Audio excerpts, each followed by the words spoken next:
Detective Wilt soon becomes convinced Alex is telling the truth about the murder. But why did Dan go to JP's grandparents' garage in the first place? I asked Dan's mother what she knew about it. What did Dan think he was going to do? He thought he was going over to this garage and he was going to get money back from someone that supposedly stole money from JP. He was getting money back for JP? Yeah. Dan had played the role of being JP's protector before. Now he was being asked to go to the garage and help him again. Dan assures JP he'll be there, but JP also calls Alex Letkeman and asks him to show up. And since Alex owes him some money, he agrees to JP's request. Monday night, he called and said, he's just gonna need my help. As a result, for your involvement, JP was going to resolve a $100 debt you owed him?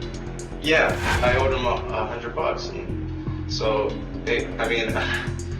that sounds really stupid and really, really petty, and it seems like I got myself in a very big boatload of trouble over that. Alex says he arrived at the garage at 4 p.m. to find JP laying out a tarp. Alex is told to wait outside for Dan, and when Dan gets there, he should lead him into the garage. 4:30 p.m., Dan arrives. Events begin to unravel like a slow-motion nightmare that'll haunt Alex for the rest of his life. They both had gotten in the door. JP shut the door behind them and just went and did it. That was it. It's a harrowing story. Alex says JP pounced on Dan and slit his throat. I couldn't hardly react when he did it. It knocked the wind out of me. Dan fell to his knees. He was just gasping and kind of. JP then stabs Dan 13 times. Alex realizes he's watching Dan die. JP stood up. He said to me that he sure made a mess, you know?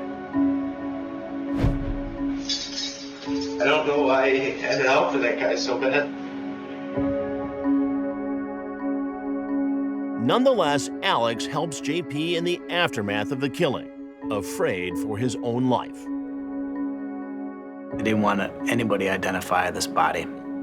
So they were going to blowtorch his fingers so that there would be no fingerprints. And that's not all they do.